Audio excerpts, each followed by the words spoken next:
మండుతున్న పొద ముందు మోషే భక్తితో నిలబడి ఉన్న దృశ్యం. మంటల్లో కాలిపోని పొద సాక్షిగా తన ప్రజల విముక్తి కోసం మోషేను దేవుడు పిలిచాడు. బానిస సంకెళ్ళు తెంచే సమయం ఆసన్నమైంది.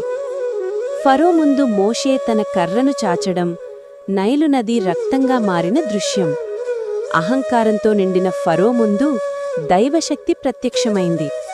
ఐగుప్తు గడ్డపై కురిసిన 10 తెగుళ్ళు ఆకాశమందలి దేవుని తీర్పును ప్రకటించాయి. ఎర్ర సముద్రం రెండుగా చీలిపోయి మోషే తన ప్రజలను నడిపిస్తున్న అద్భుత దృశ్యం. ముందు అగాధమైన సముద్రం, వెనుక శత్రు సైన్యం.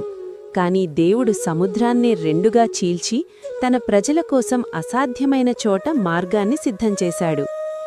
సినాయి పర్వతంపై 10 ఆజ్ఞల పలకలతో మోషే నిలబడి ఉన్న ముగింపు దృశ్యం.